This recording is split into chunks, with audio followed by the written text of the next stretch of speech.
Boa noite, seres de luz e beleza e de potência infinita. Espero que estejam bem, com saúde e a família também, no meio dessa pandemia de coronavírus que o mundo está vivendo. Eu quero hoje falar um pouco sobre a situação de algumas pessoas no nosso país, começando aqui, por exemplo, com um livro da Carolina Maria de Jesus. Para quem não leu, fica a dica, Quarto de Despejo. E tem um trecho muito interessante aqui, que ela fala o seguinte, permitam-me ler. Ontem eu ganhei metade de uma cabeça de porco no frigorífico. Comemos a carne e guardei os ossos. E hoje pus os ossos para ferver. Sim, ela escreveu pus os ossos para ferver. E com o caldo fiz as batatas. Os meus filhos estão sempre com fome. Quando eles passam muita fome, eles não são exigentes no paladar. Surgiu a noite, as estrelas estão ocultas, o barraco está cheio de pernilongos. Eu vou acender uma folha de jornal e passar pelas paredes. É assim que os favelados matam mosquitos. Quarto de Despejo, Diário de uma Favelada, Carolina Maria de Jesus. Um outro autor que também fala dessa condição, dessa situação, é a biografia oficial de Mauro Mateus dos Santos, escrita pelo Tony C, e é do Sabotagem, um bom lugar. E aqui também tem um trecho muito interessante que o Sabotagem fala assim: enquanto na favela do Canão os moradores faziam gatos, entre aspas, para distribuir luz aos seus barracos, pelas ruas de Manhattan, nos Estados Unidos, Martin Cooper liga para seu concorrente de um estranho aparelho inspirado na série Jornada das Estrelas. Estou ligando para você de um telefone portátil, disse ele. O nascimento de Maurinho, que é o Sabotagem, Mauro Mateus dos Santos, aconteceu em uma data histórica. Neste dia foi realizada a primeira ligação feita a partir de um telefone celular. Abre aspas. Nasci num mundo sujo, na favela do Canão, no buraco quente. Pequeno, vi pessoa morta na minha porta e minha mãe tentando esconder isso de mim. Não pode denunciar, senão eles vêm atrás da sua família. Tem uma outra frase aqui também muito interessante que o Sabotagem comenta, é o seguinte, é bem reveladora também. Ele vai dizer que a verdade é como o pobre e o favelado, difícil de imitar. Poderíamos também citar aqui a Djamila Ribeiro, no Pequeno Manual Antirracista. E ela vai falar uma coisa bem interessante aqui também.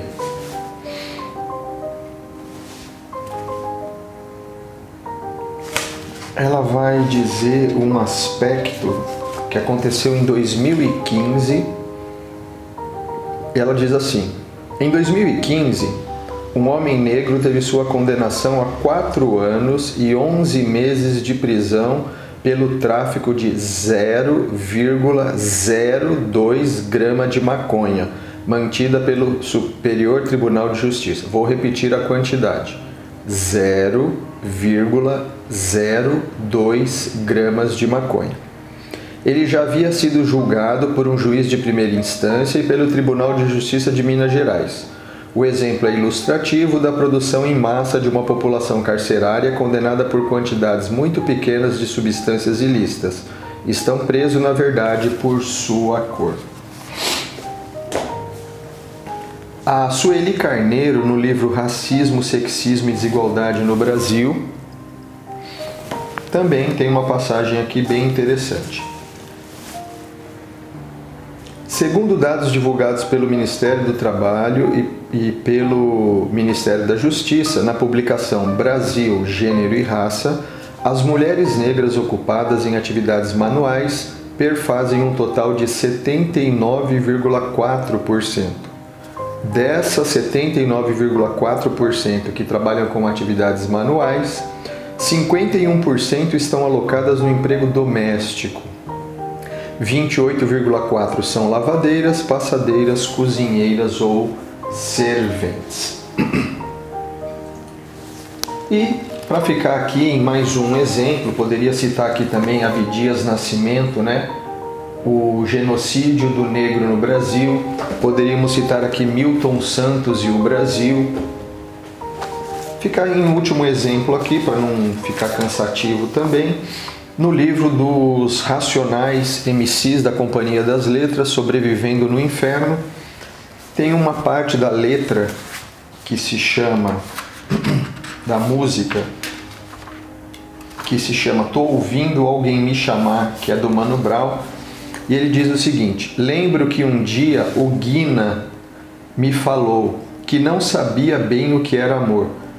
Falava quando era criança uma mistura de ódio, frustração e dor, de como era humilhante ir para a escola usando a roupa dada de esmola e ter um pai inútil, digno de dó, mais um bêbado, FP e só. Sempre a mesma merda, todo dia igual, sem feliz aniversário, Páscoa ou Natal. Eu quis citar esses autores que retratam uma realidade que muitos deles viveram, porque é bem parecida com a que eu vivi, principalmente quando a Sueli Carneiro fala que uma grande parcela das mulheres negras em atividades manuais são domésticas. E era o caso de uma dessas mulheres que eu vou citar agora, que é a minha falecida e saudosa mãe, Helena Coelho Alves, mas também sei que foi bem parecida a história da minha irmã Vera Lúcia Alves e da minha irmã Márcia de Paula Alves, no que diz respeito à problemática que a mulher negra sofre no Brasil. E para começar a falar dessas três mulheres, dos feitos que são bem parecidos, se mesclam, uma tem uma condição, a outra teve outra, mas no geral, enquanto mulheres negras, a situação que elas vivenciaram e venceram foram bem parecidas. Essa situação foi bem parecida. Mas para começar a falar um pouco disso, eu gostaria de falar sobre a palavra sagrado. Eu fui até o dicionário verificar o que significa a palavra sagrado. E nesse dicionário está dizendo que é algo profundamente venerável. Então, sagrado é aquilo que é profundamente venerável. E também fui dar uma olhadinha no que é a palavra consagrar. E lá a palavra consagrar é tornar sagrado, render tributo. Então, algo sagrado é aquilo que é profundamente venerável e consagrar é tornar sagrado ou render um tributo. E é justamente isso que eu gostaria de fazer nesse momento em relação a essas três mulheres: Helena Coelho Alves, Vera Lúcia Alves e Márcia de Paula Alves, minha mãe e minhas duas irmãs. A bênção de vocês três, elas já estão num outro plano espiritual, não está mais no plano físico, está num plano espiritual. Então, a bênção minha mãe, a bênção minhas irmãs. E aí, por que eu acho que o que uma mulher negra realiza no Brasil, a sua grande maioria, né, das mulheres negras realizam no Brasil, é algo profundamente venerável, que deve ser então sagrado, e devemos consagrar o feito dessas pessoas no nosso coração e, sempre que possível, render tributo. Por quê? Porque essas três mulheres eram negras, eram mulheres, né? O fato de ser mulher no Brasil e no mundo já tem uma condição desfavorável, né? Então, o fato de serem mulheres, o fato de serem negras, muitas vezes essas pessoas sofrem violência doméstica, muitas vezes essas mulheres, por precisarem começar a trabalhar muito cedo para ajudar na renda familiar, acabam abandonando o estudo e muitas vezes são semi-analfabetas ou mesmo são autodidatas. Era o caso da minha mãe, uma mulher que aprendeu a ler e escrever sozinha. A maioria delas, como já citou ali a Sueli Carneiro, acabam trabalhando em atividades domésticas ou mesmo de faxineiras, que também foi o caso da minha mãe. Mesmo nessas condições que eu acabei de minimamente relatar para vocês, a minha mãe criou 6 filhos sozinha. Meu pai morreu então por ser alcoólatra quando eu tinha 5 anos de idade. Desses 6 filhos que basicamente minha mãe criou sozinha, trabalhando de faxineira ou de doméstica, nenhum foi morto nas mãos da polícia ou se envolveu definitivamente na criminalidade. Ela conseguiu formar dois desses filhos na faculdade, a minha irmã Marta Helena Alves, formada em psicologia. Um beijo aqui, inclusive, para toda a minha família, meus sobrinhos, meus irmãos, minhas irmãs. Então minha mãe conseguiu formar 2 pessoas na faculdade, eu em administração de empresas e a minha irmã Marta em psicologia. Bem pequena, ela pegou a minha sobrinha quando ela era pequena. Minha mãe então assumiu a tutela dessa minha sobrinha, pegando para criar de papel passado, e entregou essa minha sobrinha, que é a Ellen, um beijo Ellen para você, formada em nutrição, com um salário de aposentada ou como faxineira ou como doméstica. Ela pagou a prestação de um terreno sozinha, o terreno da rua Itanhaém 227, Tapicerica da Serra.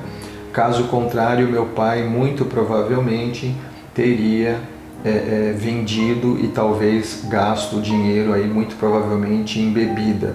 Então minha mãe corajosamente, naquele momento, nós estamos falando aí na década de 70, 80, ela assumiu a prestação de novo nessas condições de uma pessoa autodidata, semi-analfabeta, e conseguiu também pagar a prestação, onde hoje uma parte da minha família reside.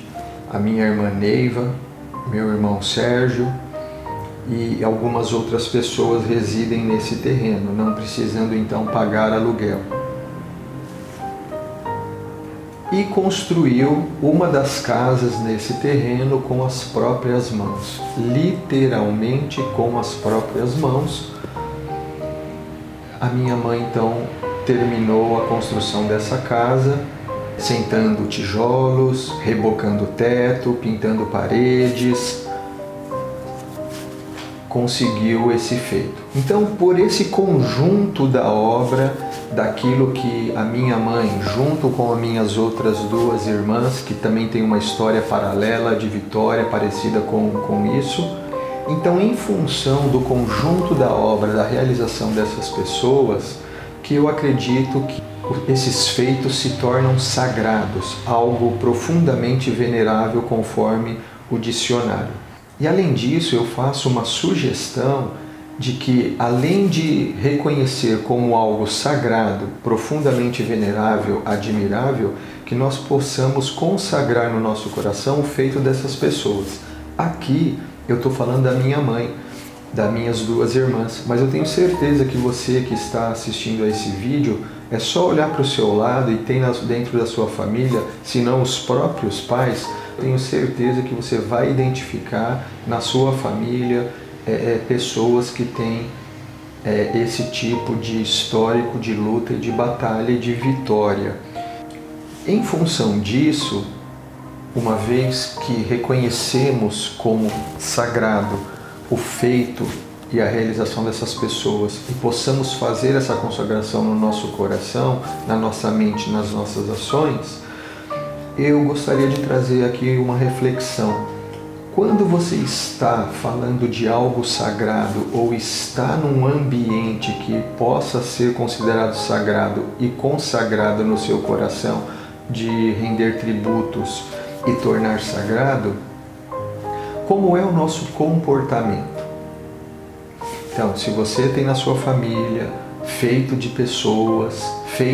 pessoas como seus pais, como seus irmãos, e que você, a partir dessa reflexão, possa tornar isso sagrado, consagrado no seu coração, uma vez que essas pessoas lutaram muito, venceram situações adversas, como essas que eu citei, de mulheres negras, de homens negros, de pessoas que muitas vezes começaram suas vidas na roça de maneira difícil e humilde, venceram, conseguiram formar filhos em faculdades, hoje esses filhos estão bem.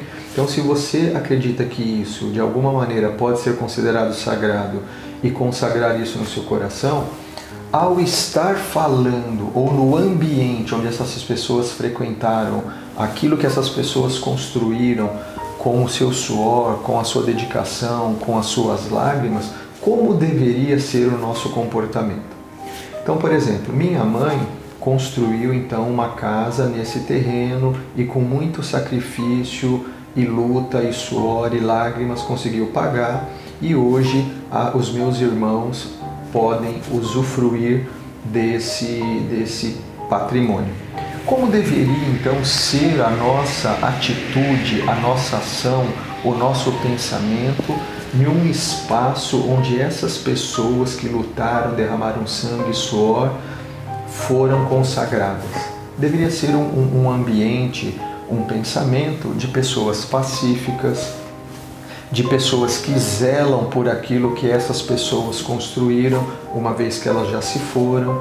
Deveria ser um ambiente de colaboração, deveria ser um ambiente de irmandade construtiva positiva. Por exemplo, quando vamos numa igreja que é então consagrado no coração dos irmãos, um solo sagrado, por um ritual daquela religião, daquela espiritualidade, como é o nosso comportamento?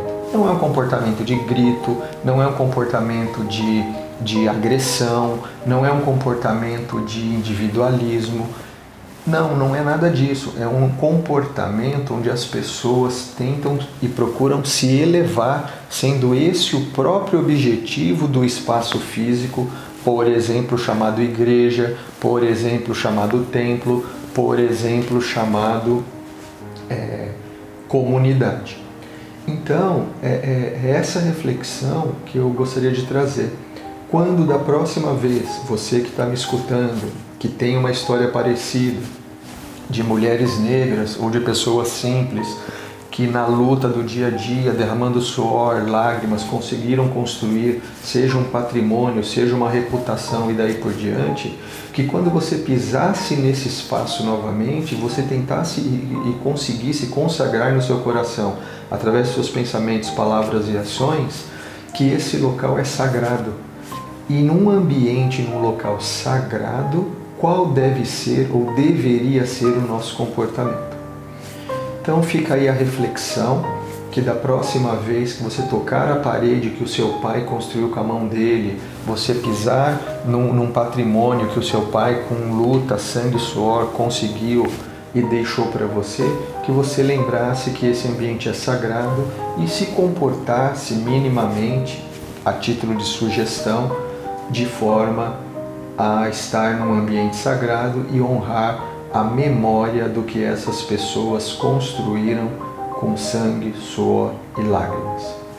Então fica aqui esse tributo, esse reconhecimento à minha mãe e às minhas duas irmãs, Helena Coelho Alves, minha mãe, Márcia de Paula Alves, minha irmã, e Vera Lúcia Alves, a minha irmã, no sentido de pedir a bênção dessas pessoas, pedir a sabedoria dessas pessoas, a proteção, e que possamos então cada vez mais, através de reflexões, honrar a memória e a realização dessas três mulheres negras vencedoras nesse Brasil que, apesar de tantas oportunidades, ainda enseja um ambiente de muita dificuldade para as mulheres, especialmente para as mulheres negras.